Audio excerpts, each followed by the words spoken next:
Thank you, Your Honor. Thank you, Your Honor. I'm the prosecutor in this case. It is my pleasure to represent the people of this case. On 13th August 2019, at Adelaide Airport, the defendant, Mr. Mirtimauti, was holding a suitcase in which a prohibited substance heroin in 5 small rectangular foil envelopes was discovered. Mr. Mirtimauti claims that the suitcase belongs to a passenger named Allison. The prosecution will call 2 witnesses to the stand. The first witness is Ms. Pro, a vigilant and conscientious customs officer who has been employed for 13 years by the Australian Customs Service to serve over 15 million passengers per year in Adelaide Airport. The second witness is Ms. Larry, a professional police detective with the drug squad who has held the position for 13 years. Both of them made a tremendous contribution to our national security. On that day, that responsible customs officer found a suspicious bag carried by a male passenger. The officer approached him immediately for duty, and it turned out to be the bag that contained heroin. The defendant claimed that the bag belongs to another passenger called Allison in his testimony. But after thoroughly looking through the list of passengers, there was no passenger by the name of Allison on the plane. And the defendants also claimed that the owner of the bag would collect the bag from his building within the next few days. But even after a week, nobody arrived at the defendant's building to pick up the bag. So apparently, there's no doubt that this part of the defendant's testimony are untrustworthy. In the following examination, we'll prove to you, Your Honor, from evidence, we'll find two facts. On the one hand, the luggage containing heroin belongs to the defendant. And on the other hand, there was no such passenger named Allison who boarded the AA Flight 13 from San Francisco to Adelaide on 13 August 2019. The story of so-called Allison is unjustifiable. In other words, the defendant provided double false testimonies. And that according to the Controlled Substance Act 1984, the defendant is guilty of the charge of drug possession, matching with the description of the act. A person who has possession of a controlled drug is guilty of an offense. Maximum penalty $2,000 or imprisonment for 2 years, or both. On to this trial, first, you will hear the prosecution calling the first witness, Ms. Thunbao Pro, to prove 3 things. The first is that the defendant is the owner of a suspect bag containing heroin. The second is that even if Allison does exist, her excuse for asking the defendant to pick up her case is unjustifiable. The third is that we can tell from the sniffer dog reaction that Allison couldn't exist. Second, you will hear the prosecution calling the second witness, Ms. Miles Larry, to prove 3 things. The first is that defendant is highly suspicious and nervous. The second is that the white substance is heroin.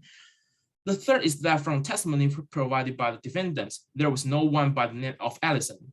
Then you will meet and hear the defense calling the defendant and another witness to prove his innocence. At the end of this case, the prosecution will ask a verdict of guilty. We'll show you that the evidence provided by Ms. Pro and Ms. Ler will prove that the defendant is guilty of being in possession of a controlled drug. Your Honor, drug smugglers have a huge impact on our judicial system, making a breach in national security. Again, we emphasize that the defendant should be convicted. If not, this case will become the perfect precedent of drug smugglers to get away from their liability of smuggled drugs. Thank you, Your Honor. Thank you very much. Defense, do you want to give your opening statement now or wait till after the prosecution ends their case? We would like to do it now. Okay, go ahead. We would like to do it now, Your Honor. I'm sorry. Greetings, everyone. My name is Joknyi, and next to me is my hand. It is our pleasure to represent Ms. Maro Tipawongti for this very important case. The defendant stands here was falsely accused of drugs trafficking, a very serious crime. At the conclusion of the case, we will ask for a verdict of not guilty. Ladies and gentlemen, This case is about racism and how it has gone too far that the Australian police have not been willingly to properly investigate a case when it conflicts with racial stereotypes.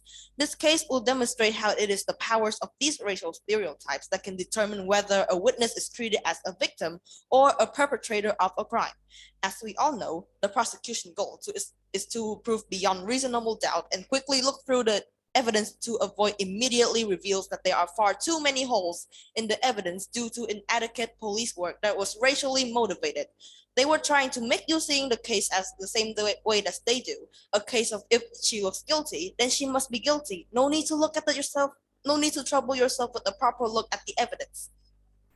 The prosecution hopes that their witness will show that this is a very black and white situation. However, in fact, the testimonies will show that there are gray areas which are very nuanced. The state will, of course, wish to focus on how some of the defendant's persona is just an act and that her version of the event that led to her arrest is a fanciful and convenient story. Ladies and gentlemen, nothing could actually be further from the truth. The defendant was preyed upon. She was targeted. She was manipulated and tricked into committing a crime that she has no way of knowing that she was committing until it was too late. Far from being a criminal, she was actually the victim of two crimes. The first crime was when she picked up an item of luggage on the behalf of a deceptive passenger that was allowed to escape the airport. And the second crime was when she was expected to be treated as an Australian citizen who was innocent until proven guilty, and was instead never allowed to simply explain what has occurred before her detention.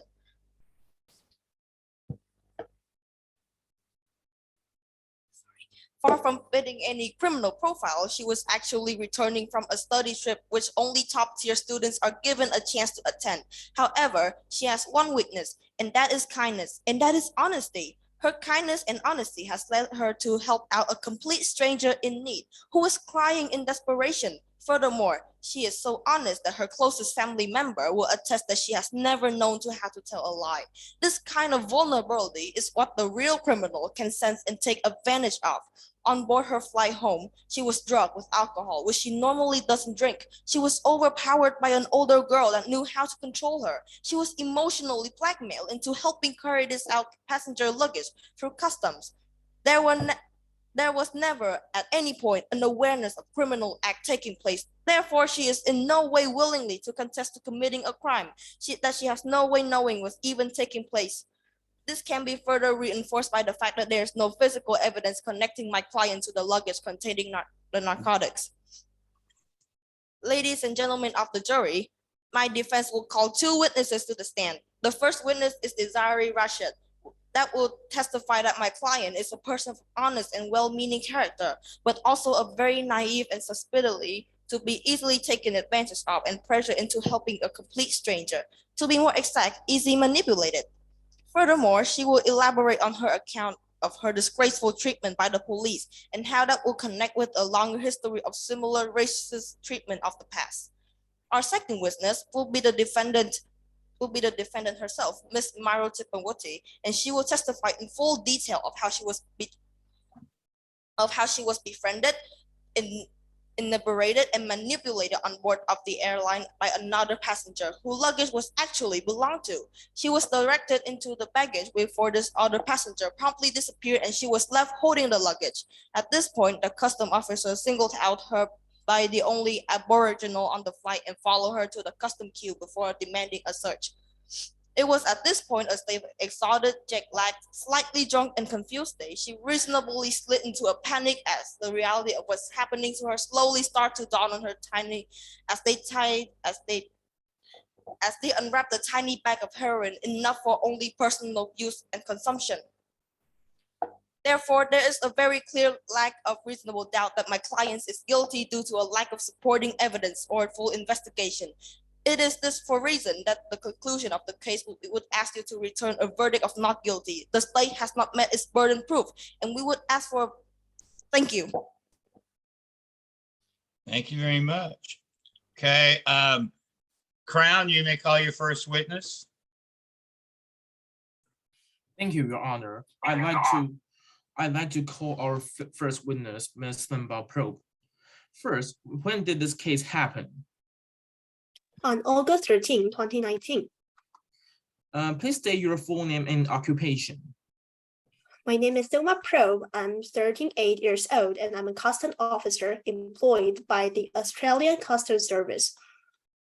What airport are you stationed now? Adelaide International Airport. How long have you been employed as a customs officer? For 13 years. What are your duties as a customs officer? My job is to randomly stop travelers passing through custom clearance and do a routine search of their luggage. On top of that, I, along with my narcotics sniffer dog, have to search for any prohibited substance hidden in luggage. Do customs duty involve checking the amount of luggage? No, customs officers will stop passengers on the way out due to excessive checked baggage. On August 13th, 2019, did your narcotics sniffer dog find any suspicious suitcase?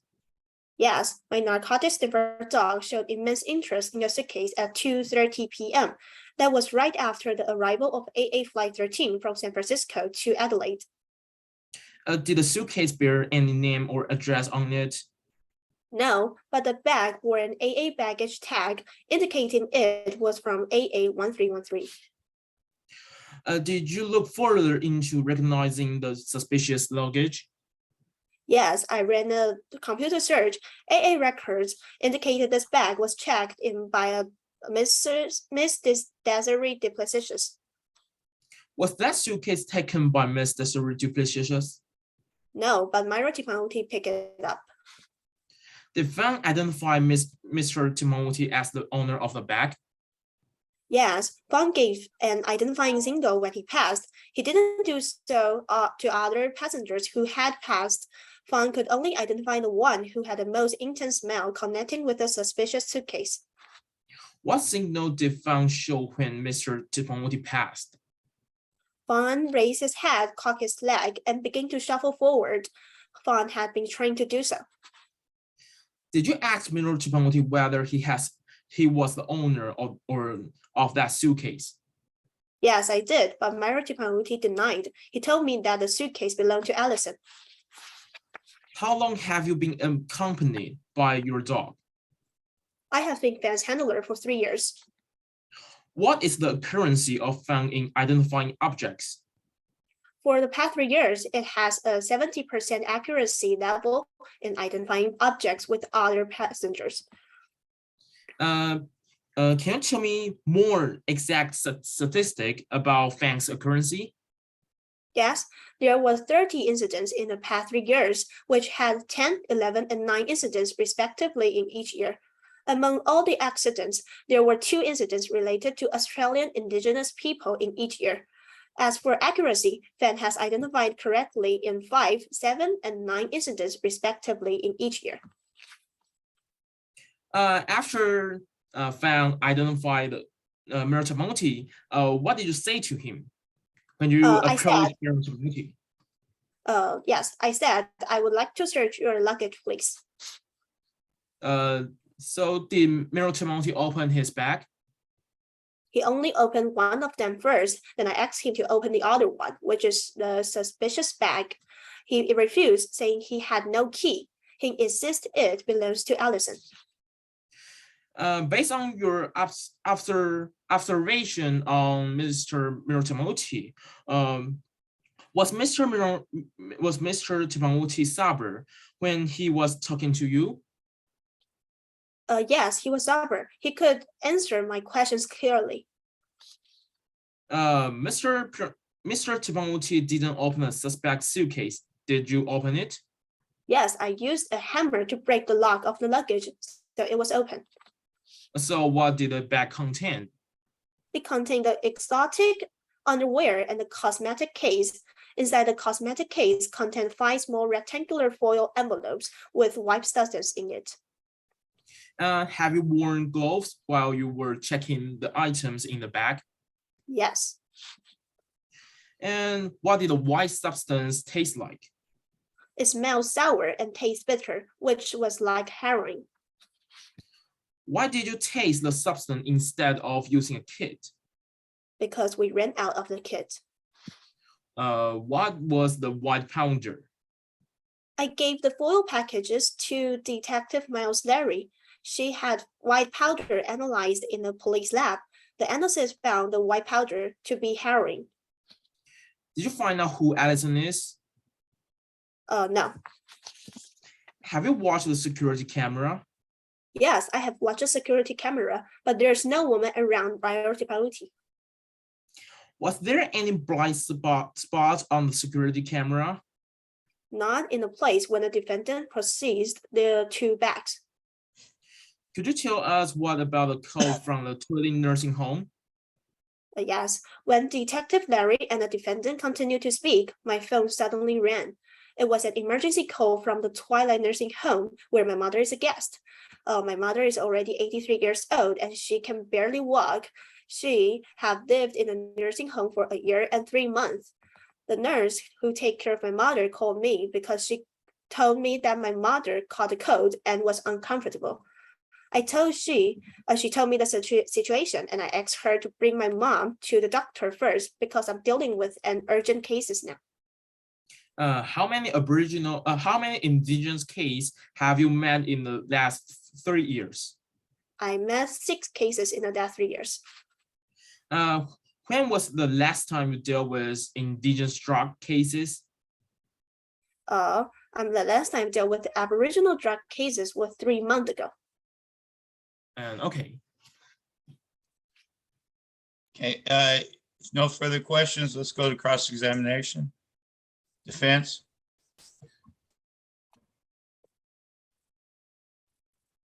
I think we have to call our second witness, Ms. Miles Larry, and But the second prosecutor will ask Mrs. Miles Larry. right, but she needs to be cross-examined before you call your second witness. Okay, so So Vietnam, we need the cross-examination, please. Yes, now. Let me get you up here on the stream.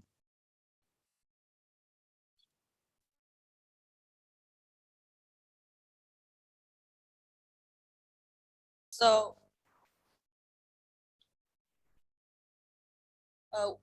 we would like to ask Mr. Theo Pro, please, Your Honor. Okay, Mr. Theo Probe, you said that you did ask Myro if the bag belonged to her, correct? But according to the testimony, there was no statement state that. Can you please say again? You did said that if you asked the bag belonged to the defendants, but in Myro's statement, she said that you didn't ask her at all. And why did you say that you asked? But I asked, actually I asked it. He said it's not him. He have no key.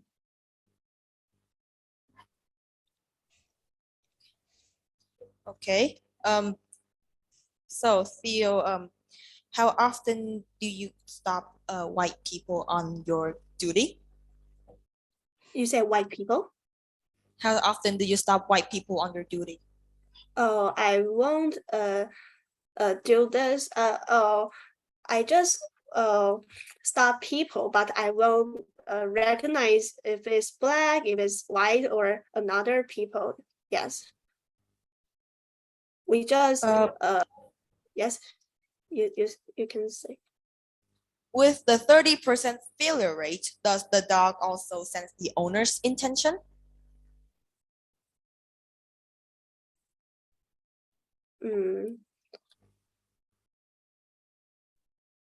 I believe that the question was, can the dog sense what the owner's thinking or intention? Yes, thank you, Your Honor.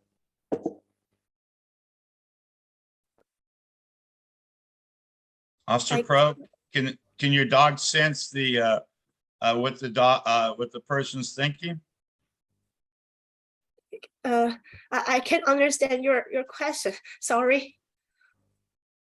Please repeat the question again. Yes, Your Honor.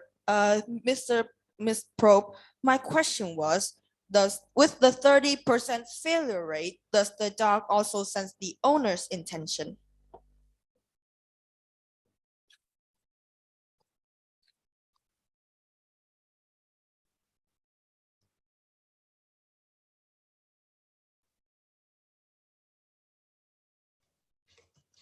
No.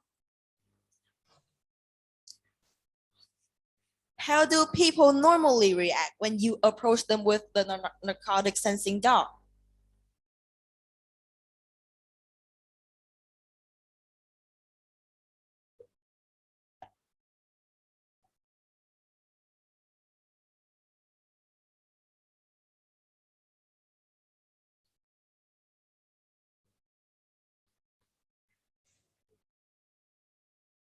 With respect. But With respect? yeah. Do you think that normally people would panic or freak out when a scary dog approached them?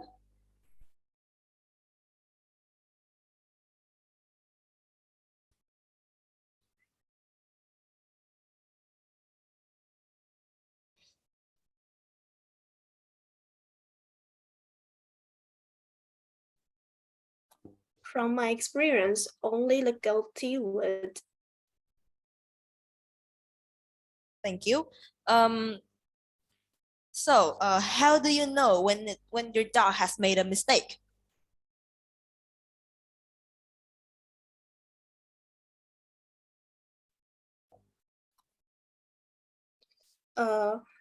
We can know when our dog make a mistake, but we will check it later. But when we check, I think my dog is correct this time. Thank you. Can you give us an example of when your dog has made a mistake before? You think like, for example, okay, that means.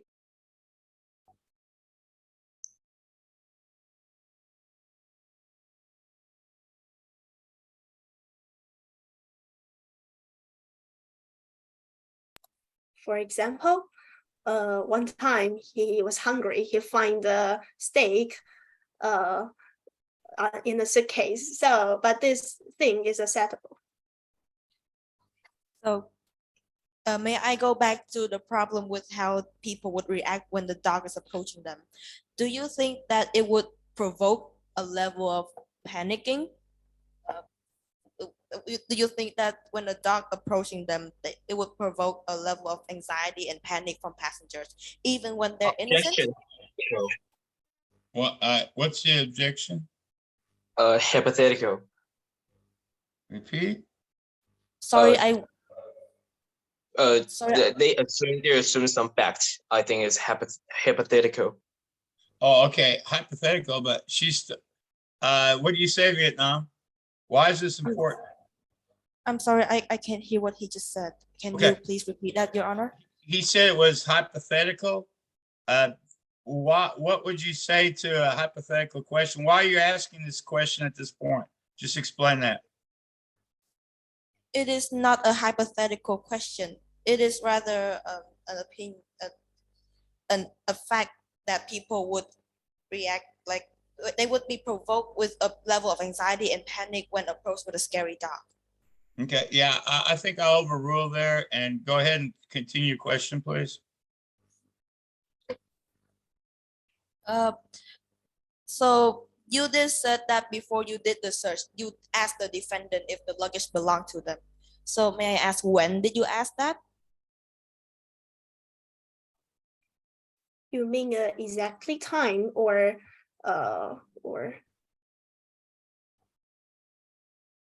just when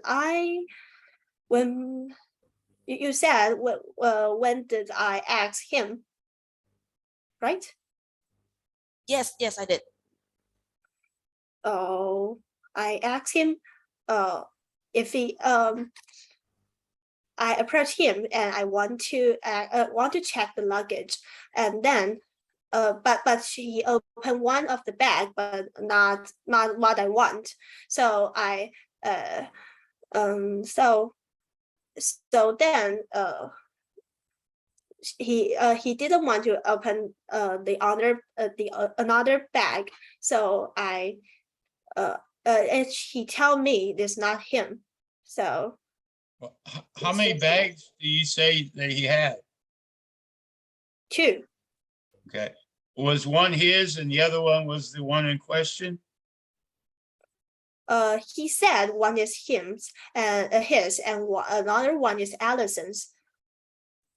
Okay, continue, Vietnam. Okay. Thank you. In your statement, you in your statement, you claim that you witnessed the police interview taking place, but you couldn't hear it exactly, right? Can you say it again? In your statement, you claim that you witnessed the police interview taking place, but you couldn't hear it. Am I right?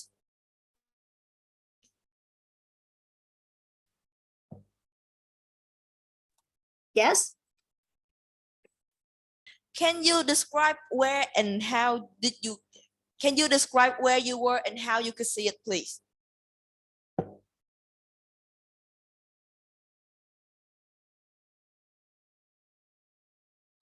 There is a call.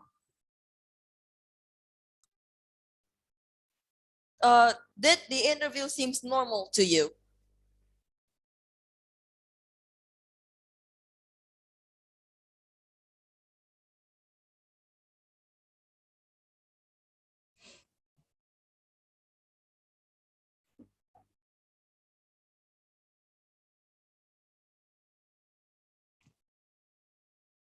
Not normal.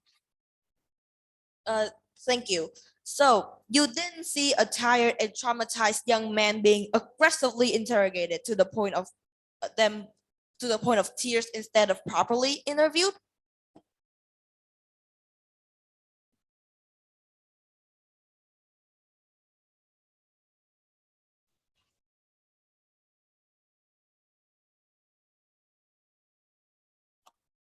I'm sorry, I didn't hear what you say. Can you say that again? No problem. You Thank you. didn't see So you didn't see a very tired and traumatized young man being aggressively interrogated to the point of tears.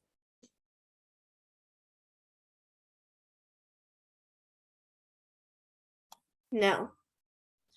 Thank you. Did you see the police physically assault the defendant? No. You can attest today in this court under oath that you didn't see anything unusual.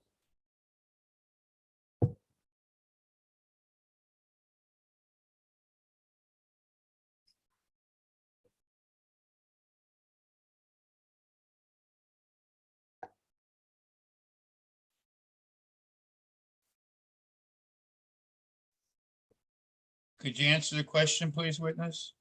Did you see anything unusual?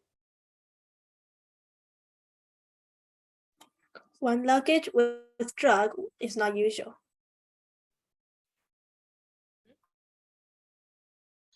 Uh,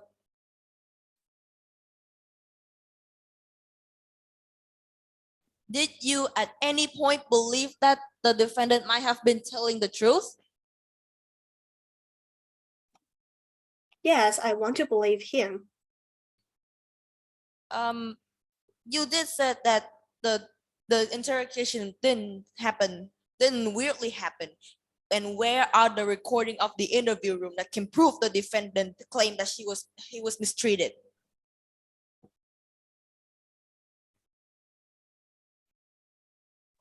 Sorry, can you say that again? My internet was gone. Wait a minute. Okay. Okay. Where are the recordings of the interview room that can prove the defendant claimed that she was mistreated?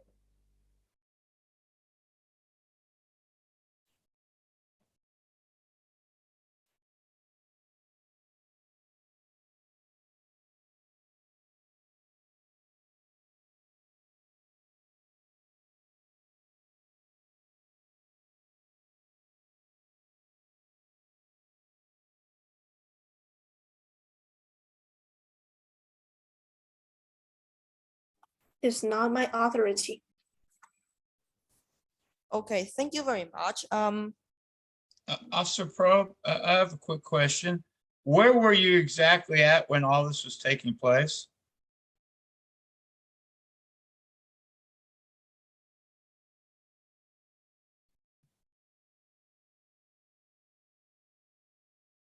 You mean what time? No, I mean, where were you physically at?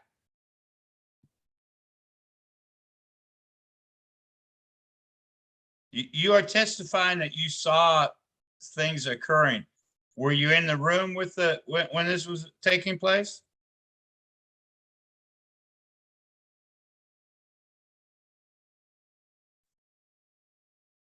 The airport. Yeah, you were in the airport. They Yes. were in a room. Where were you in location to where they were at? Where were you exactly at during this time? You mean during which time?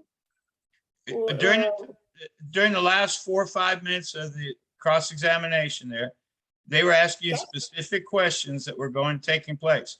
Were they in a closed room? How were you able to see this? Oh, I'm outside the room. Okay, you're outside the room. Were you looking through a door or what? You say where I'm looking? Yeah. Well, I'm not looking in the door. I'm looking outside. Okay, so you're testifying to something that you may or may not have been able to clearly see, correct?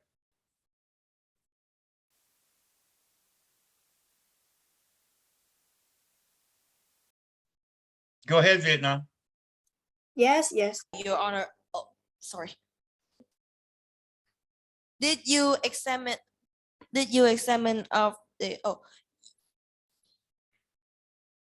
sorry, Your Honor, it would appear that she doesn't even know where she is right now. I won't even waste my time anymore of the courts with any further question, please. Okay, thank you very much. If there are no further, Crown, do you want to redirect? No. Okay, thank you. You may stand down. Crown, you may call your second witness.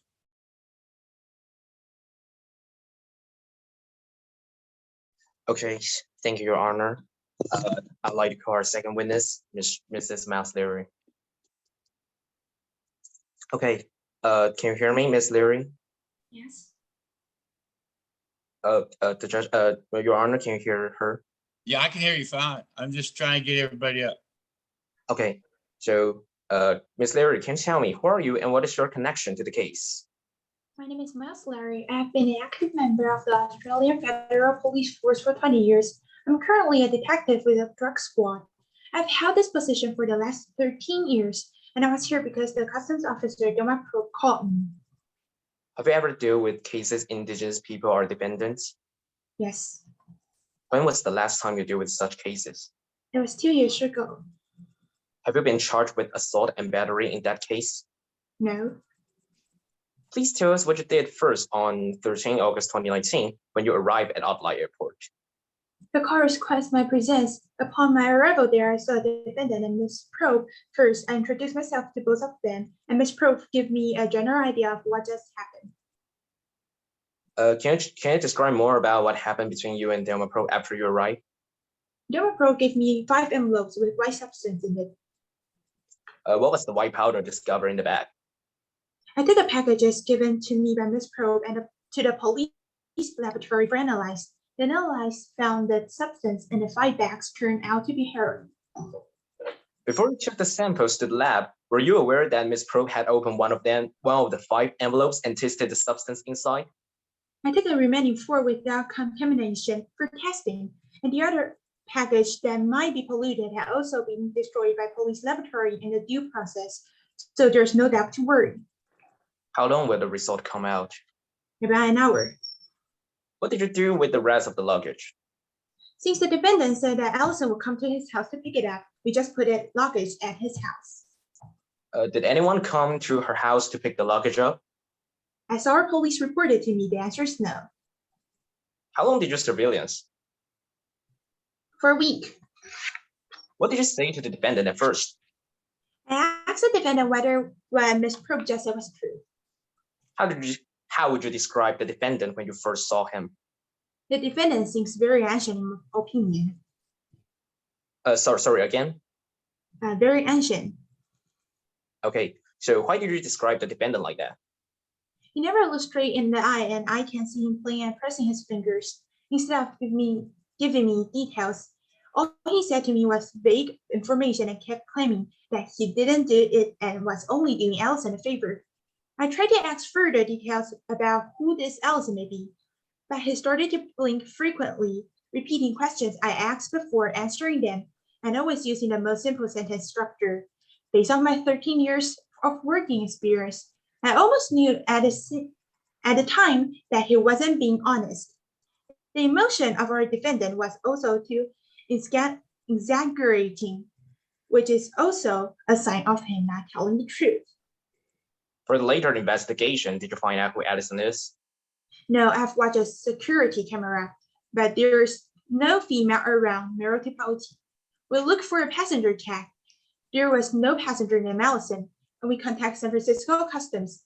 They didn't find any departure passenger named Allison. Also, we have investigated old rest homes and retirement village in Adelaide, and there were no people having daughters dying at a week. Then what about Miss Desiree Duplicitus? Basically, the same situation as Allison. Did the defendant give any information about Addison? No, except for the name Allison. Did you check the fingerprint on the envelopes? Yes, it turned out that there were only American Uti's fingerprints on the envelope. How can you make sure the fingerprint belongs to the defendant? We have his fingerprints in our digital file. It was filed when we caught him. What did you do with the baggage stub after you charged the defendant? I then made inquiries at AA Airlines as to the baggage stub that Ms. Probe had given to me during my interview with the defendant at the airport. I was told by the AA employee that the baggage claim stub was registered by Ms. Desiree Duplicitus, and the luggage was usually misprinted. Did you have any recording when you investigated municipality? We have a full-time recording, and it showed that no one hurt municipality. Did you examine municipality's hair? Yes, and the results show that he took the drug recently. Where did you get this hair? He left some hair on the car, and I collect some of them to examine. How can you make sure the hair belongs to him? We just got the car fully cleaned at 3 p.m., and he was the only person who sat in the back seat at the time. Your Honor, I don't have any question to direct examination. Thank you. Thank you very much. You have 1 minute remaining. Go ahead and could you please cross-examine defense?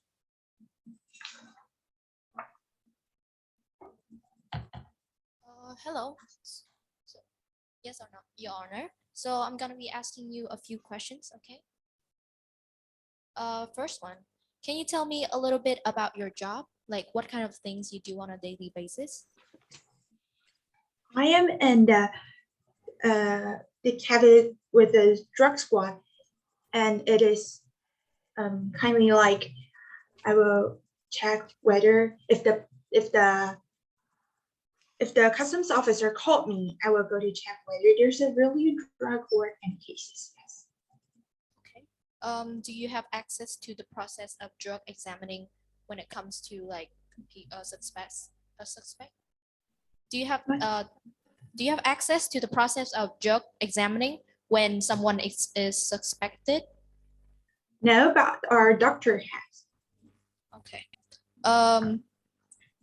Okay, so let's move on to something else. When you interviewed the defendant, instead of writing a full detailed statement, you choose to make a very vague reference to her story, saying that she gave a grable account.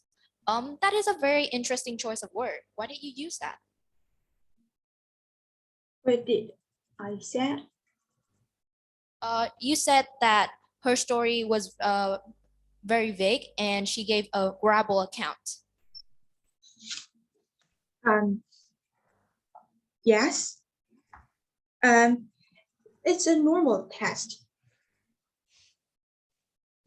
But can you answer me why did you choose to say that she was giving a very vague story and she gave a garble account. Can you explain why you choose that choice of word?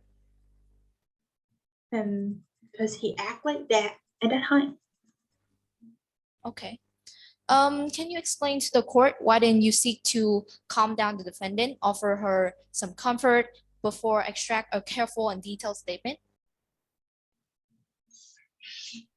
Can you say your question again, please? Thank you.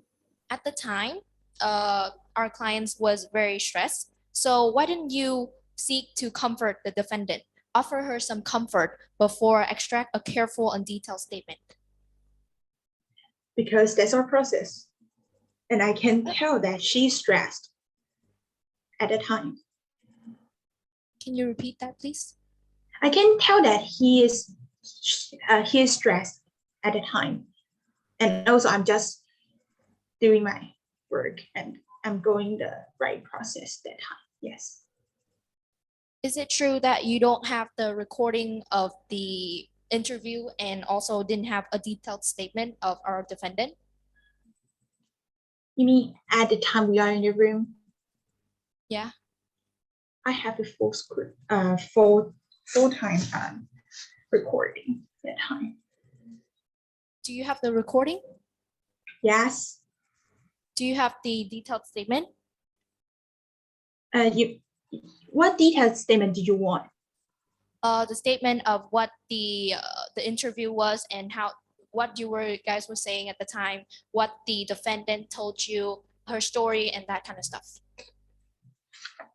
First, I get in and I asked the defendant whether the customs say was true, and then I started to ask some more further question, such as, are you lying or? This is a yes or no question. I'm asking you whether or not you have the detailed statement of the conversation. I answered it first, I have. But we couldn't find any record of it. We couldn't find the recording and we couldn't find the detailed statement.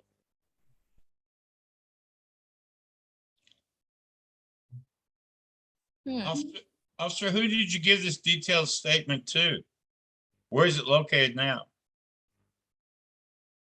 Actually, I'm not in charge of this. I can go to get a full-time screw. It's not my charge. Yes. That's weird. Because Isn't it like basic police work to have like a detailed statement of the defendant? my work is just asking him the question, not seeing my full-time screw. You've told, may I ask you again, how many years have you been working in this position? You mean the drug squad with the drug squad? Yes, how many years you have been doing this job? 13 years. Do you have a detailed statement of every time you interviewed the suspect? Actually, Okay. Go ahead and answer that question. Your actually, time. our police will have it, but I can't get it because this other police work is not my work. My work is only asking whether the defendant has a drug. Now, I have a couple questions because her time's up. Are you saying that the detailed statement is the police still have it and they never gave it to the court? Is that your statement? My statement is that I can't get that detailed things because it's not Right, my but work. so is it your assertion that right now the police are hiding something from this court? Is that your assertion? No, they just didn't give me, but other else, I don't know because that's not my work. Okay. I'm not charged with it. And I have one more question. When you were interviewing him, or when you were interviewing her in the room, could you see Agent Probe at all? Actually, I didn't carefully look whether she's outside or where because I'm just. But I just wanted. It's your testimony. You never saw her then, correct?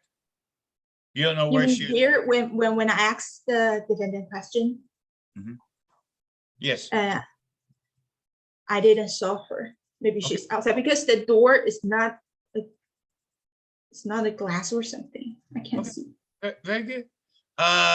Any redirect from Taiwan? Yes. Yes. I have one question. So you mentioned that. Okay. So you testified before that.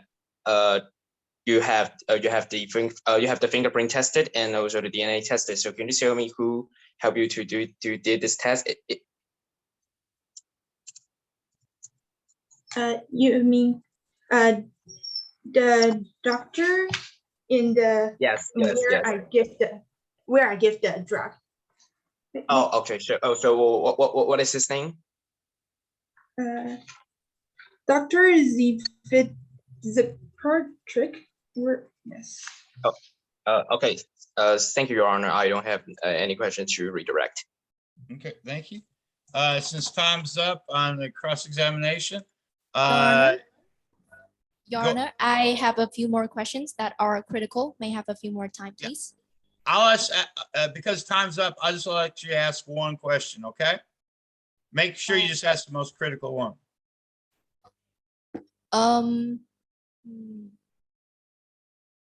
Did you interview the airline staff on the board and the airline staff in the US about Allison? Yes. Okay, no further Okay. questions. Now, since I don't have a time, if we're in South Australia, the judge asks all kinds of questions, if you're familiar. So this is another interesting aspect. Is this another piece of information that you never gave the court? Exactly what you've asked about from San Francisco area? What was your investigation in San Francisco? What did it do? Were you able to ascertain anything about Duplessis or about an Allison getting on the plane in San Francisco? I contacted him. You contacted the American Airlines in San Francisco and they could not find anybody. Is that your statement? Yes. Thank you very much. Okay, that concludes the Crown's case. Let's go ahead and have first witness for the defense, please.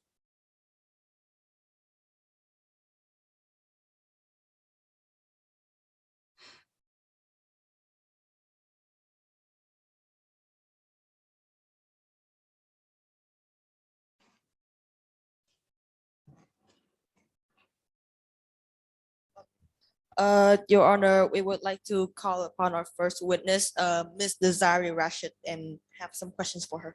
Yes, I'm ready. Thank you, Ms. Desiree. Would you explain to the court what you do? I was a nurse for 13 years at the Royal Adelaide Hospital. Okay, thank you. Would it be fair to say that your work involves caring for others people in the community? Yes, In your experience, has Myra ever lied? Mara has never lied. How often have you stayed in touch since she's been aboard? We always call each other 3 times a week. What kind of things does she tell you about? She will talk about her day, her friends, and other events that happened to her. Thank you.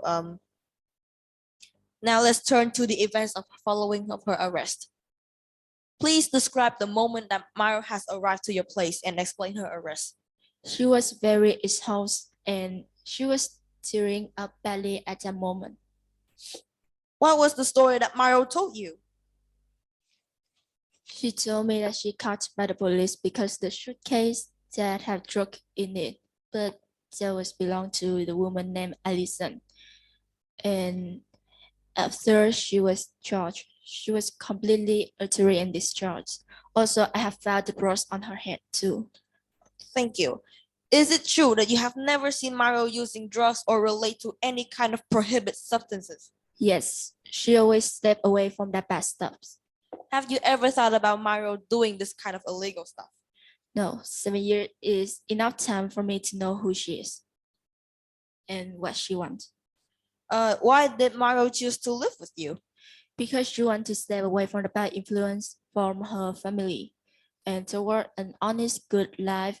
Her goal in life is to be a better person and inspire to help the other. Has she done anything that suggests she might be against the law?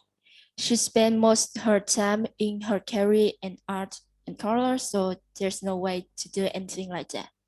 Did she, throughout your time that you've known her, be interested in these kind of activities, like drugs and illegal actions? She never talks about this. She always just talk to me about her job, her working, her study, and focus on study and art, which is what she cares about. Thank you, Your Honor, Judge. Her statement is about the defendant that she is very naive and eager to please and acceptance. But this is proof that she is a very book smart person, not street smart. Okay, back to you.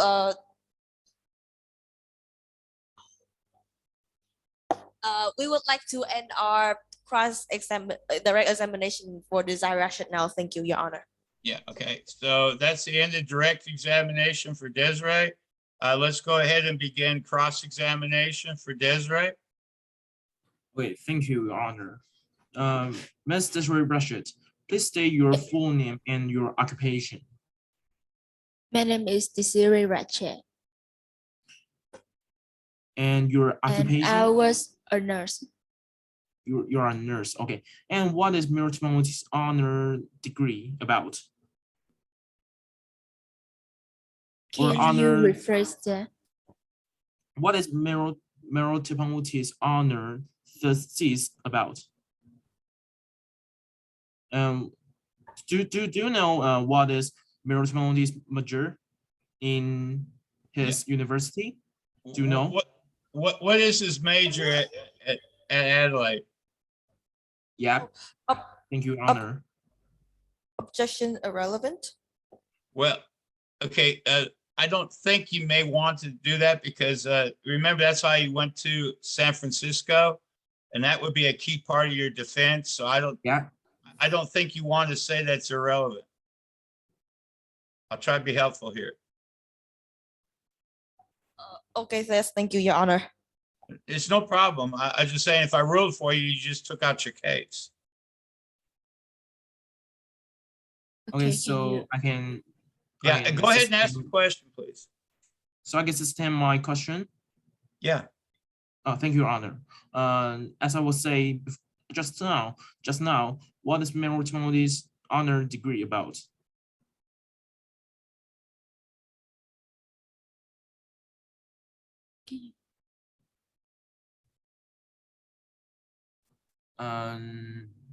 Okay. Miss Desiree, is it true that he was seeking a degree in anthropology and studying the Yes. effects of old age in San Francisco, and that's why he got invited? Wasn't that the story? Yes.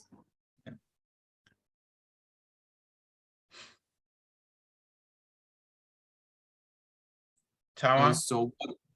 Yes, what I is said it. okay? How long have you lived with Meritocracy? About 7 years. When did Meritocracy leave you? Yes, she came and lived with me for 7 years. Since, 7 years ago. yes, Okay. And how old was he when he left you?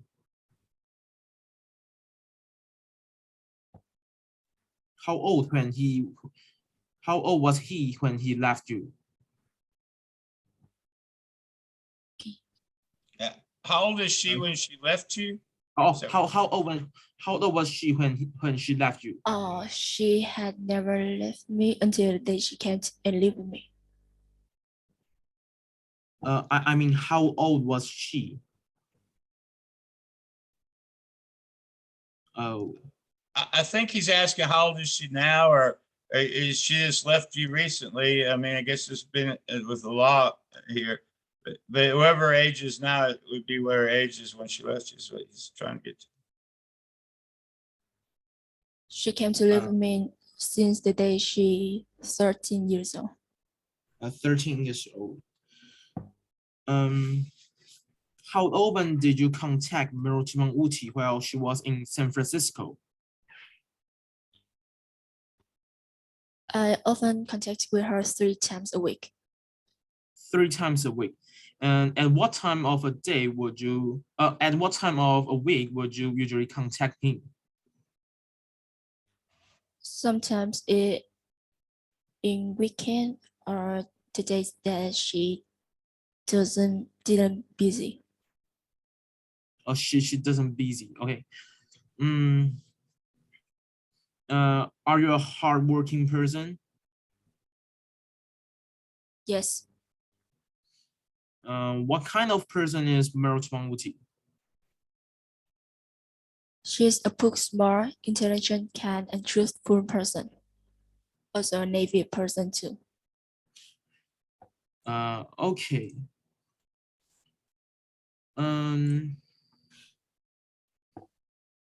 When is your work time during the day? My work time is start at 7 a.m. and end at 7 p.m. 7 to 7. Okay, and are you off in the weekend? Are you off work on Objection, the Your weekend? Honor. Irrelevant. Okay, Taiwan, where are you going on this?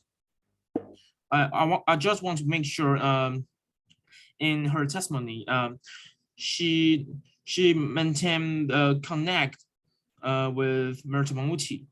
Okay, yeah. I want just to know whether she had the time to contact with Mirotimang Uti. Okay, and it's your assertion that if she's working these long hours, that she cannot be able to really know what she's testifying to today? I just want to know whether she had the time to connect with I'll overrule Mirotimang Uti. go ahead with your question. I'll overrule. Okay, so when is your time during the day? When is your work time during the day? My work time, right? Yes, your work time. It start from 7 a.m. to 7 p.m. from Monday to Friday. Okay, so are you off? Were you off in the weekend?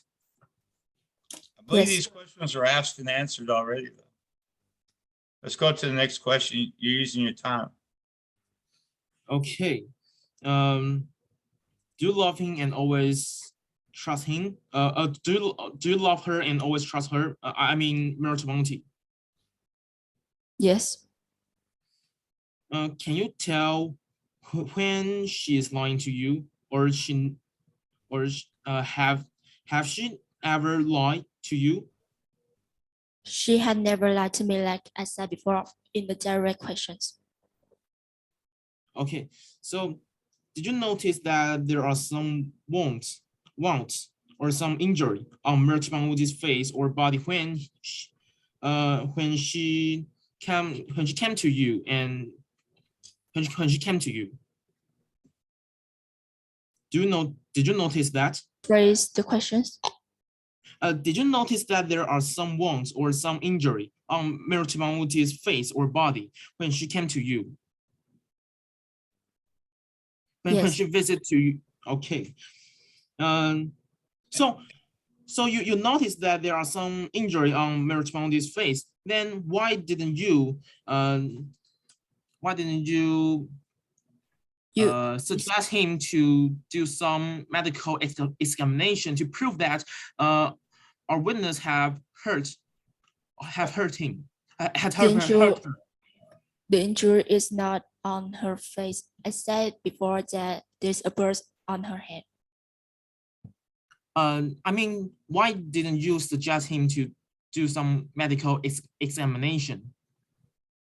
to prove that she had been heard by the custom or detective.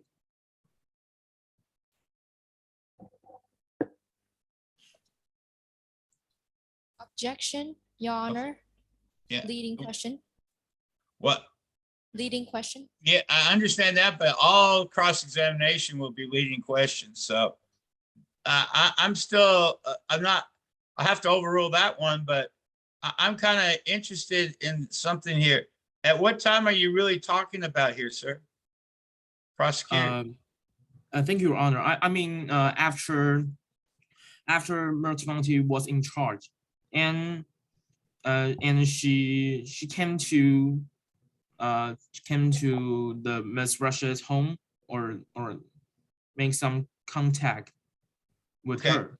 Yeah, but is it established anywhere that they visited? At what point after the arrest were you talking about? Because if it's like a week or two afterwards, any bruises and stuff would have been dissipated, correct? Yeah, it's That's just correct. just ask them about a specific time. I think that's what her objection should probably have been. Because it's very vague at this point. It's hard to say. When he first saw her after her arrest, maybe ask it that way. Yes, I just want to know why didn't Miss Russia suggest why didn't she suggest Mertimonti to do any medical examination when she saw some injury on Mertimonti's face or body? I mean this. Okay. So will the objection be sustained or accepted? Yeah, I'll let you ask the question. She's about ready to answer. Go ahead. Okay, thank you, Your Honor. Go ahead, Vietnam. Oh, we don't have further question. Thank you, Your Honor. Okay, yeah. Okay. Okay, let me just ask a real easy question here. Desiree, is it your, the prosecutor for the last couple of minutes have been asking you questions about what had taken place when you first saw her after she got out of the police station? At what point were you concerned that, why didn't you go to medical at that time? Is it because it was too long a period of time afterwards or what? I think I'm end of my cross examination. Yeah, no, I was just asking a question to Vietnam real quick to try to help you out. So. Yes, to the day I saw her, it's been a long time from 30th August. Thank you so much. You're saying it's been too long and medical attention wouldn't work. Okay, do we need to do any redirects at all? Would you like to redirect her, Vietnam? No. No. Okay, any further questions? Let's call our second witness then.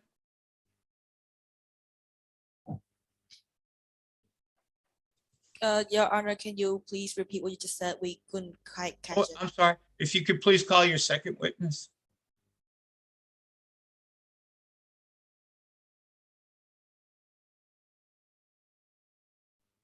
We would like to call for our second witness, Miss Myro Tipawuti. Okay. Okay, so I'm gonna be asking you a few questions, okay? Yes. Let's start with, can you describe a little bit about your educational background? I'm a university student currently undertaking an honor degree in anthropology and also studying in arts. Okay. How would you describe yourself as a person? I get shy around a big group of people, so I often don't hang out, and I devoted most of my time in studying and projects. You are one of the top tier student in your school, and you don't really hang out that much. Would you say that you're book smart rather than street smart? Well, yes, I would say so. Okay. Now, can you tell us a little bit about your interaction with Allison during your fights? Yes, we happened to sit right next to each other on the plane. We chit chat for a little bit, and I find myself very comfortable with her. Did Allison treat you nicely? Yes, she did. Did she offer you anything? Well, she offered me a kind of drink. Was it liquor? Well, I didn't realize that at that moment, but afterwards I know that it was a kind of liquor. How did you feel at the time when she offered you liquor? Well, I just happily accepted her offer because I don't want to let her down as we're having a really good time with each other. Okay. So when she offered you your drink before telling you about taking her luggage, was that right? That is correct. Can you tell us a little bit about the story that Allison had told you about her mom, please? Well, she suddenly cried, bursted into tears, and told me that her mother was in deathbed. And so she offered me to take her luggage, and I accepted. When she proposed the idea of you taking her back, how did you feel at that time, and why did you decide to accept that proposal? Well, I felt really bad for her at that moment, so I just think of what I can do to help her. Okay. What happened to you after you collected Allison's luggage? I was stopped by the custom office, and suddenly he forced my bag open. How did you feel at that moment when you were being searched? I was really scared and confused at the same time. I was also jet lagged and really exhausted. Is there anyone else in line being searched? No, Were you the only Aboriginal or people of color in that flight? I believe so, yes. Okay. Did you cooperate with the police while being searched? Well, yes, I did. I opened my bag, and because I don't have the key to open Allison's, so I just told them. So they rip out her bag, right? Well, they forced the bag to open. Okay. Did the officer hear your story in like a focused way? Well, no. She immediately forced the bag open and seemed to ignore completely my words. Okay. Did the officer physically attack you or say something that seems abusive towards your race? The police addressed me as a black and told me like all the blacks are just alike.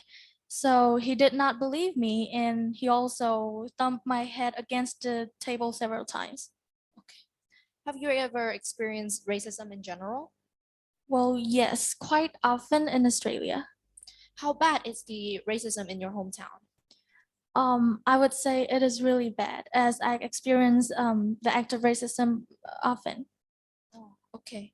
Is there any signal for racism that you notice from other people, or did that only happen with the police and the detective? I believe that was only the police and the detective that treated me kind of bad. Okay. I have no further questions.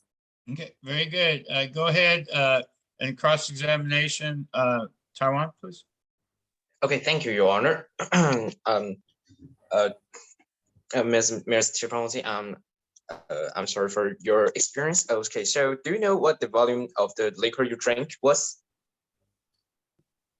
You mean the name? No, the volume. No, I don't believe so. Okay, okay. So, do you often drink liquor? No. Okay, so how many liquor do you drink? Well, on the plane, I had two. Do you know the name of the liquor? I believe it was called Kaluha and Milks. Kahlua and milks. So, you drank up two drinks. So one of them is from Addison, right? One of the two were given by Addison to drink. Both are given by Allison. Oh, both are now given by Addison. Okay. So, when did you take the drink? At the end of the flight. At the end of the flight. So, so can you tell me what is the specific time, or probably around it? Maybe 5 minutes later or 5 minutes earlier. It's okay.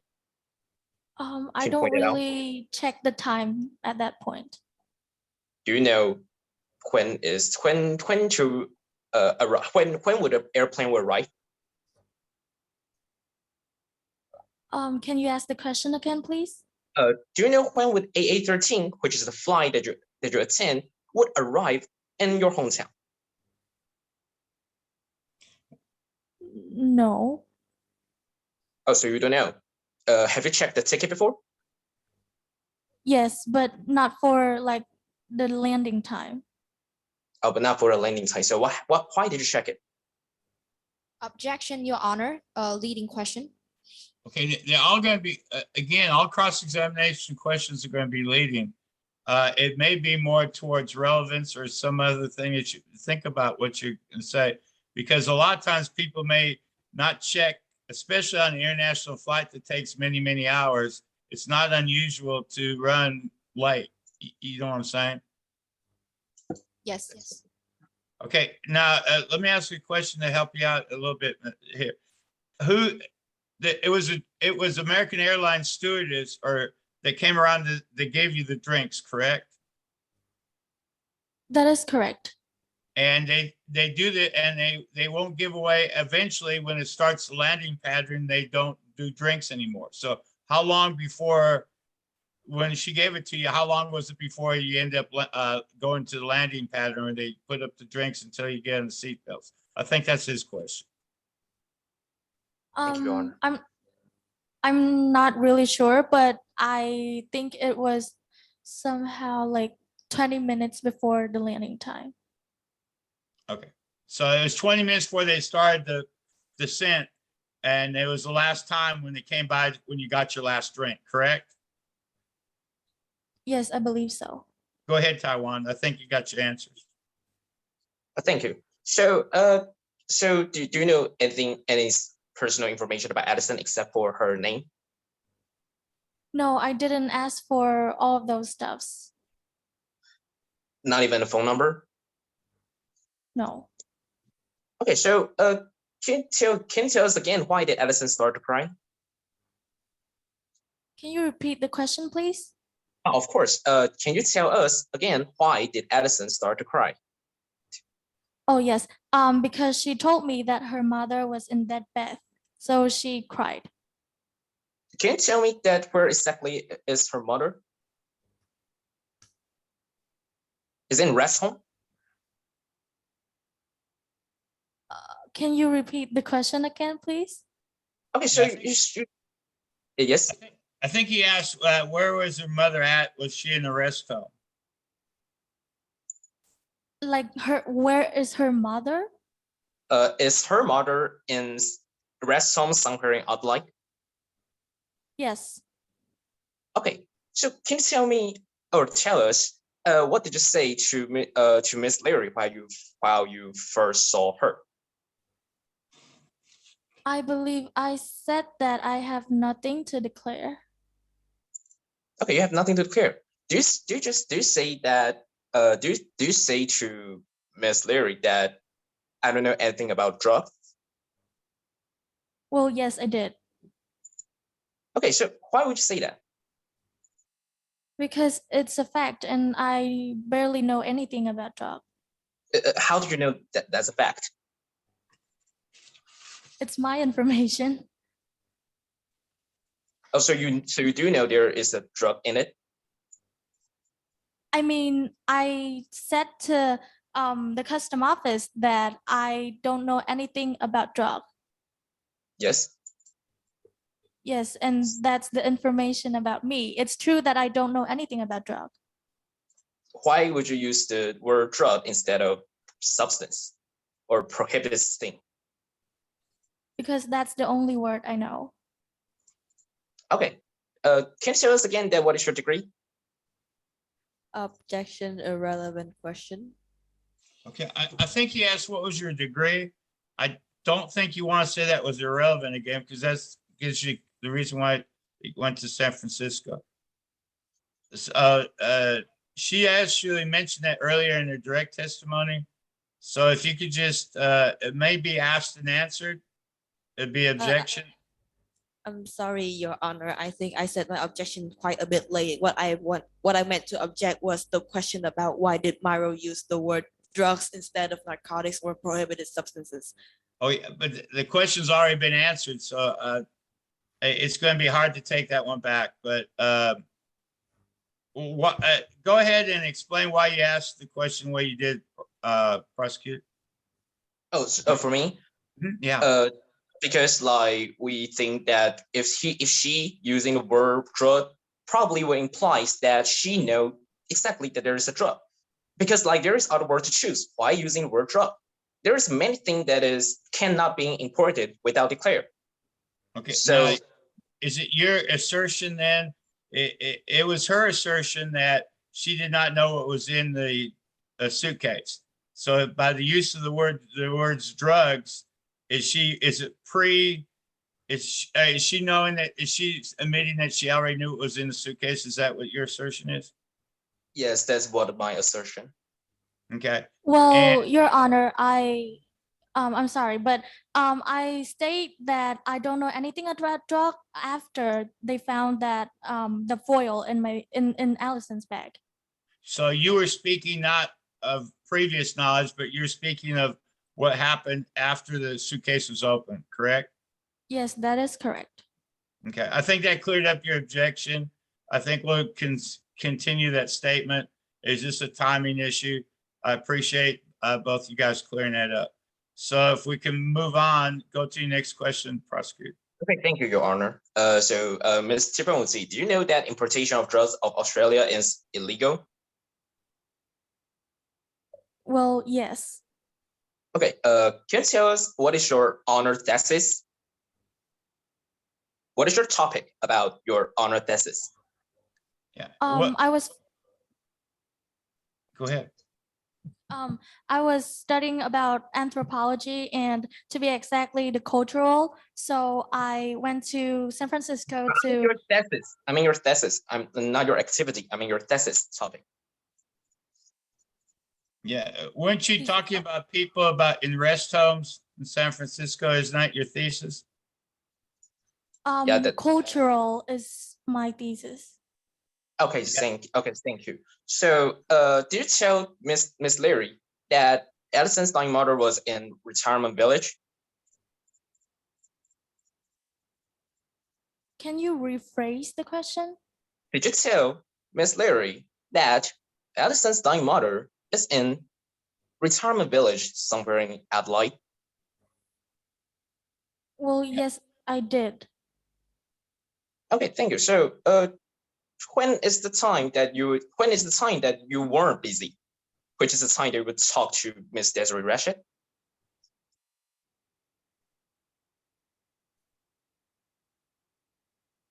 Well, I spent my free time to call to her. Oh, 3 times a week. So you only have 3 times a week in the break time? Well, when I went home or when I rest. So time's up. So Your Honor, can I finish this question or? Yeah, go ahead real quick. Okay, thank you. So I mean that. So you say that you've mentioned that you will talk to Ms. Rashid when you have the free time. So or the time that you weren't busy. So is the time that you were busy only 3 times a week? Well, no, not exactly, but I spend most of my free time resting and spend the time for me.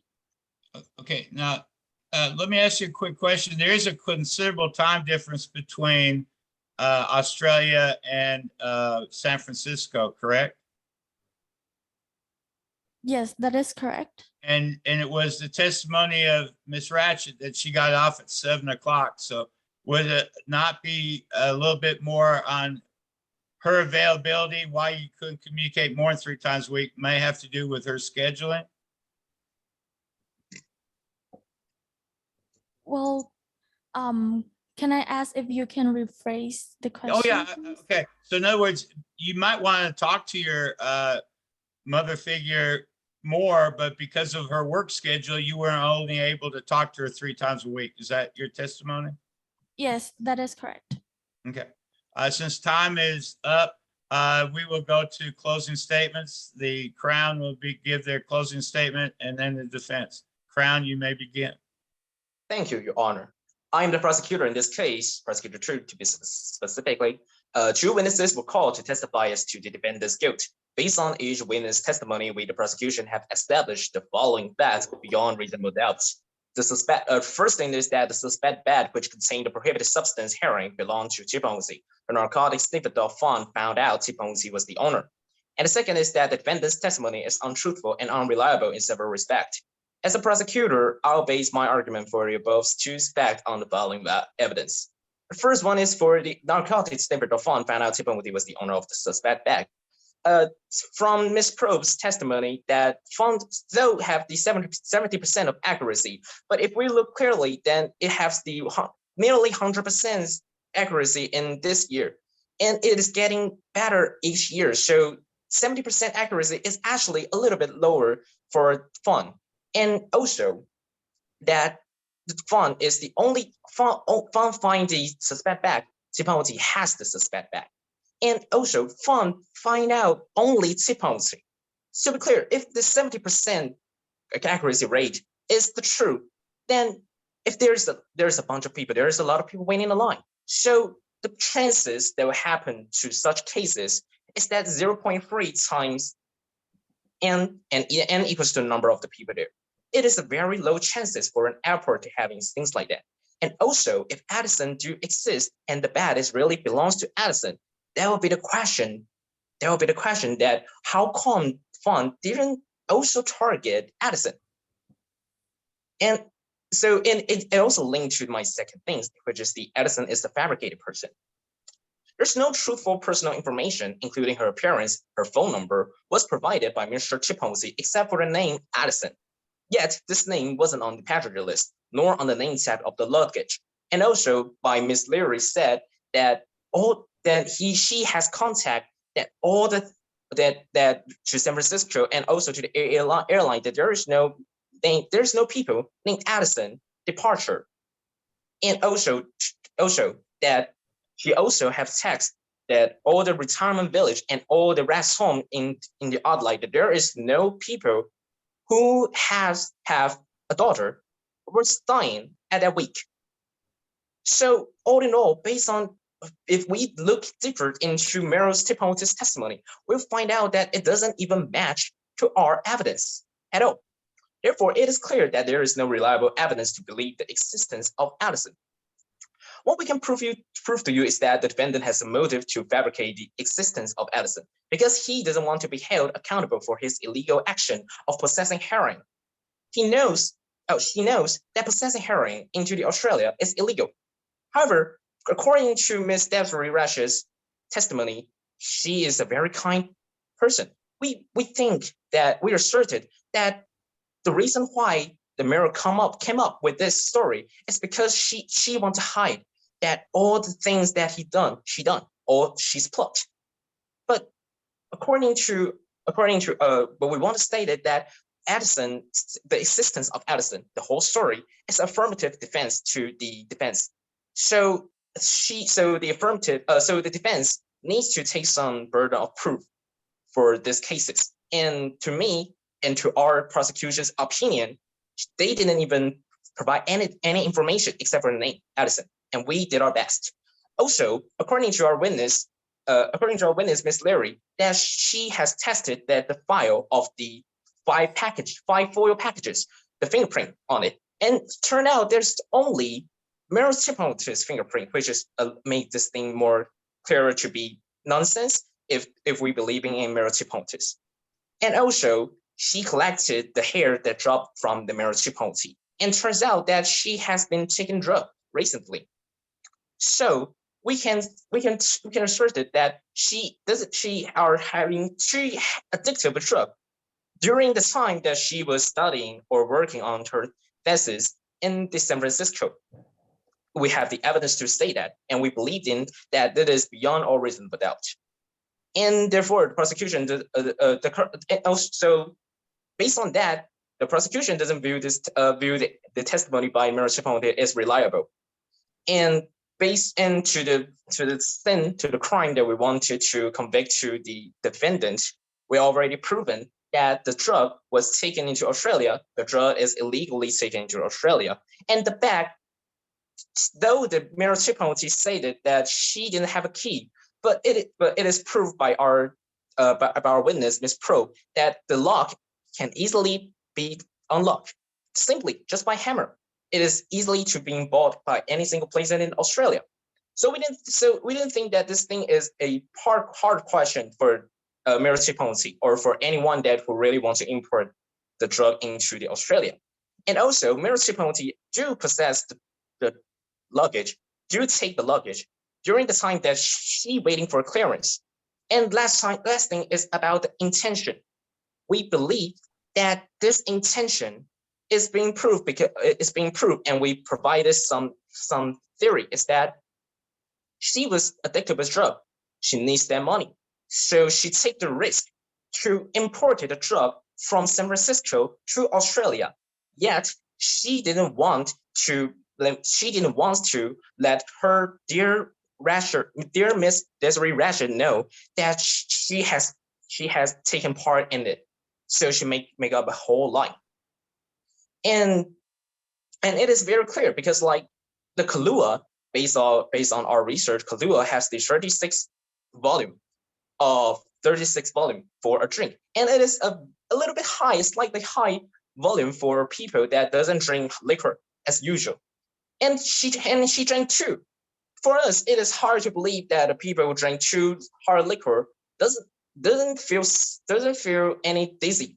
She can reply question clearly, and by our prosecution's witness, Ms. Probe stated that she doesn't smell any alcohol. That she didn't find any alcohol smell when she first saw with the mirror. And due to the mirror's testimony, she said, "Oh, it's 20 minutes before landing. We didn't expect that it is enough time for the alcohol to being vapor." So all in all, the municipality cannot prove anything but just his illegal action. And also in the crime that in criminal code of the Australia, we believe that not only the intention, but also since this crime is based on the action, so the fourth element of this crime is recklessness.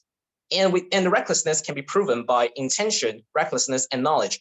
And as a college student, as a honor degree college student, as a college student who get a bursary, we didn't think that all the things she done is reasonable, is justifiable. For example, doesn't even look at the ticket when she arrived, doesn't even care, doesn't even notice that there will probably be someone who put in a drug in the luggage. Even though she's a kind person, she's too kind, way too kind. And for the charges by the defense who say that our government or our officer, our custom are racist. The thing that I want to say is that the reason why we chose municipality is because of the sniffer dog fund. That's the beginning of all the things. So if a sniffer dog can be racist, then it is hard to believe it. I want to state it is that the sniffer dog fund took the smell, isn't the color. So it is not racist at all. The Kahlua the defendant drank encouraged him to take the risk of possessing the prohibited drug, maybe, or even she doesn't even take the Kahlua. All in all, I want to say is that no one will pick.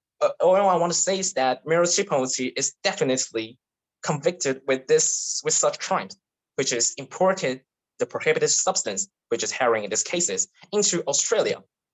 And thank you, Your Honor. I think I done my closing. Thank you. Let's have closing from Thank you, Your Honor. just a second. Thank Let me you. get. Okay. Go ahead. Thank you, Your Honor. Thank you for your attention, ladies and gentlemen of the court, on this very important case. The prosecutor was not on the plane with Myro. Neither was the judge or anyone else in this room. The only person who was there was Myro Tipawuti. She did what she thought she had to in that moment when faced with another human being in distress. None of us had a split decision, none of us had to make the split second decision she did.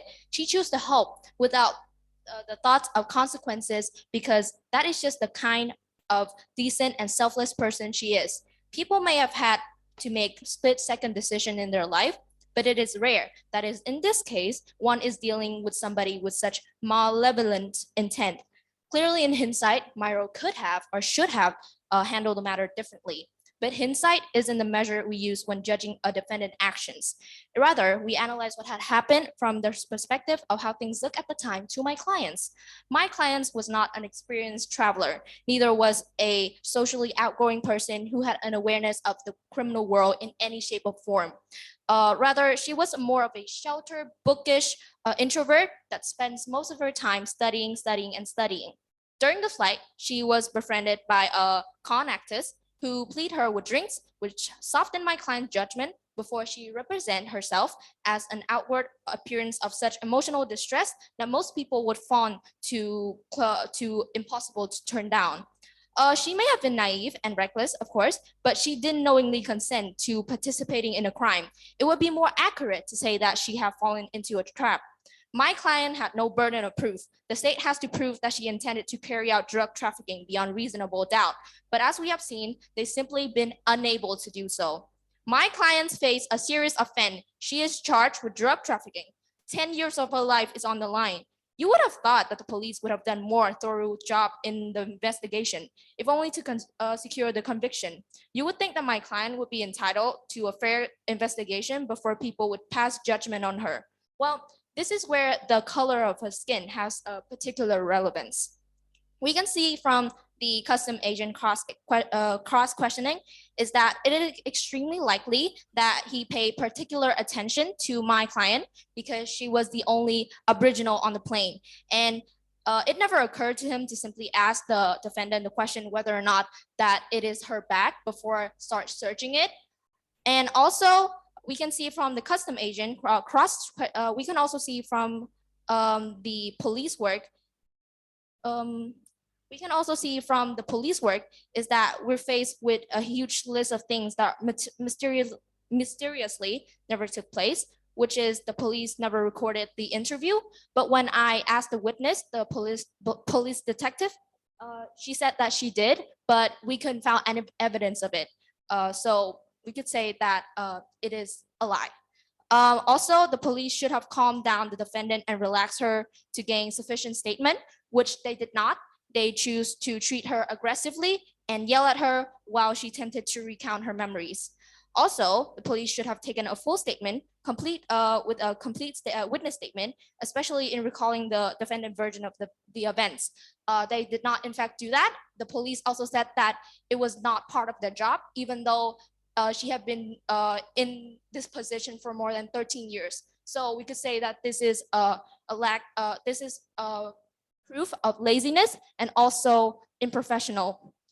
The list goes on and on, but by now we could see clear enough. This case is about race. Racial discrimination in Australia knows no bounds and nowhere is more evident with the police force. They took one look at my clients and decided to jump to conclusion almost immediately. They couldn't even allow her to give a proper statement. And what chance did you even think of them getting her a proper investigation by the police? They did not do that. So as we could see here, doesn't my clients deserve better, ladies and gentlemen of the court? Yes, of course she does. But there are bigger issues that play here. Number one, by focusing on the victim of the crime rather than the perpetrator, we may have actually harmed the protections of the Australia borders from the addictive substance by not investigating all the evidence deeply enough. Number two, the state hasn't fulfilled the minimum requirement of evidence in this case and cannot prove beyond reasonable doubt that my client is guilty. It is for these reasons that I can implore to you to return a verdict of not guilty. Thank you. Thank you very much. That was very, very, very good. I'll go ahead and render. Thank you, Your Honor. Yeah, impressive. I was going to go ahead and try to pull up a couple of people up here a second.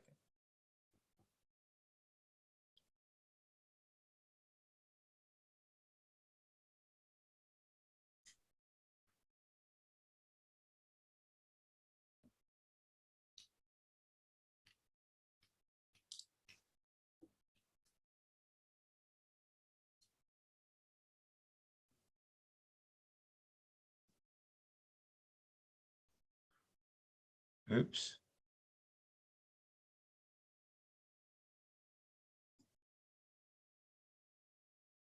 Well, I tried it. I got too many. Sorry. Okay. We'll go ahead and give you some comments.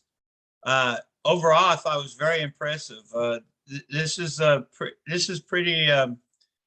It's very well done. I'll just put it that way. I had some particular comments, and we'll go with the Crown first. I thought that the gentleman who was the second prosecutor was the best attorney on that side. I thought he did a really, really good job. And I think he did a very good closing argument, especially considering the fact that he's trying to defend some things that may come out that may not have been defensible.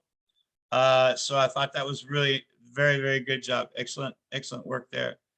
For the witnesses, I thought that Officer Probe was by far their most effective witness. And it was pretty straightforward. Excellent,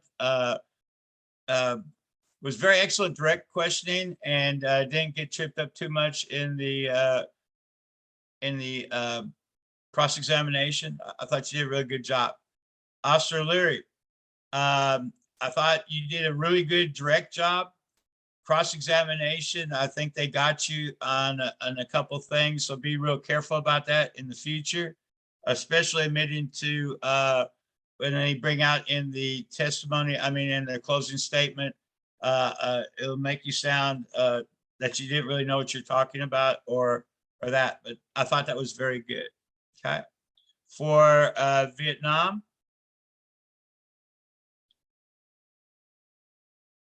just a sec.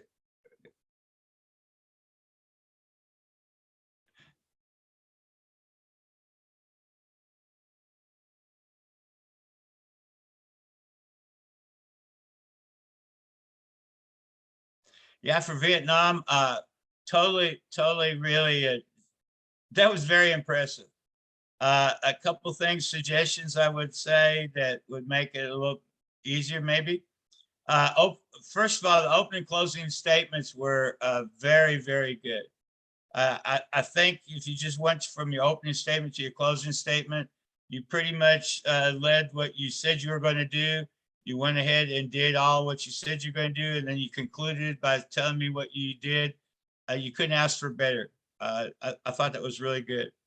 On your direct testimony to Desiree, make sure you establish the relationship and stuff like that too. I think you may have decided not to do that because the relationship is kind of strange. If that's the case, Taiwan, make sure that you hit it on that because that would be very good. I thought your witnesses were very good. I really liked the direct testimony of your second witness. And I really liked the cross-examination of your first witness.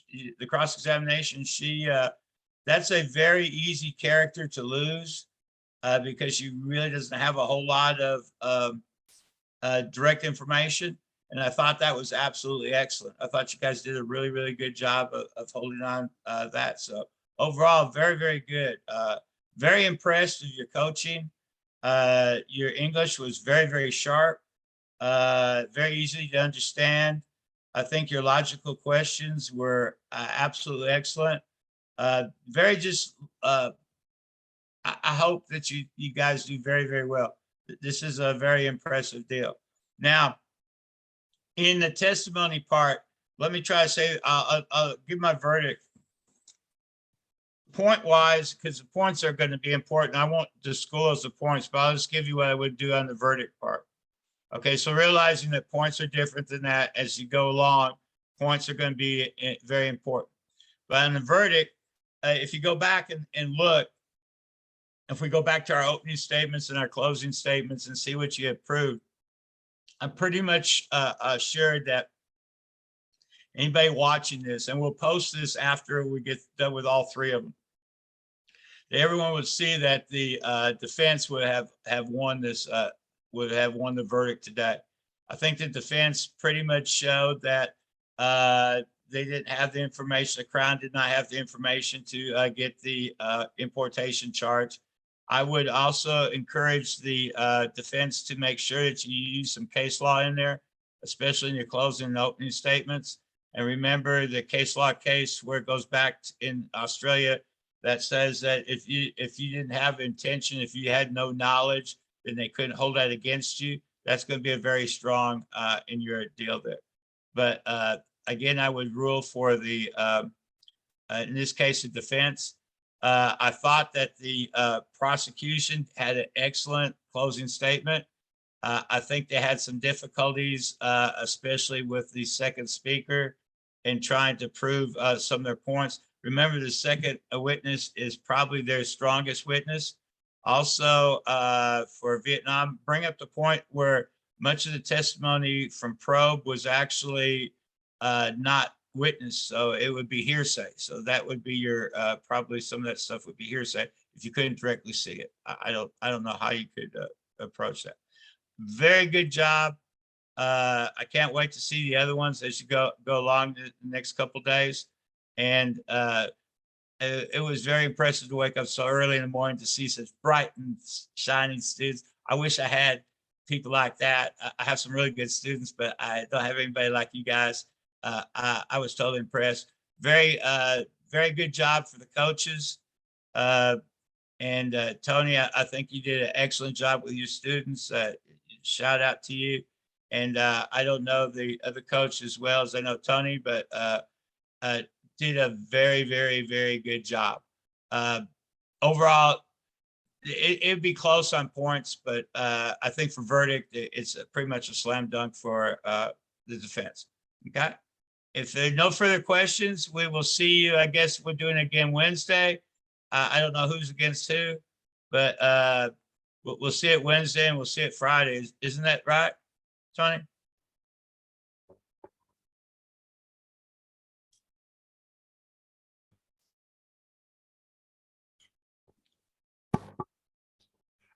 Wednesday, actually. Okay, good. Okay, so Yeah. we'll see you guys Wednesday. Very good job today, both people. And I will put this up, but I won't put this up until we get done after the last round, so everybody can see it that way.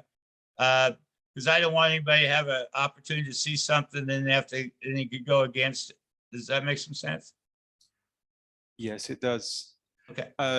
Yeah, we'd Go all like to thank you, Michael, for getting up so early for us. Much appreciated. Yeah, it's good that it's like a cold shower. Listen, you guys, I woke up really easy. This is very good. Now, again, I cannot tell you, been doing this for probably about 20 years. And that was one of the best ones I've seen. So this is very good, very sharp. Direct questions were very appropriate. I thought the timing was very well done. Everybody stayed within the time. Hopefully I didn't ask too many questions myself, but sometimes I get involved and all I learned from South Australia is that the judge is almost like in the United States, they're like a referee, but in South Australia, they get involved quite a bit. Okay, I will stop then, and we'll see you Wednesday for the next round. Thank you so much. Thank you, Brian, there for helping us out. Okay. Thank you so much. Thank you. Thank you very much, Ulin. Have a great day. You too. Take care. Bye. Thank you.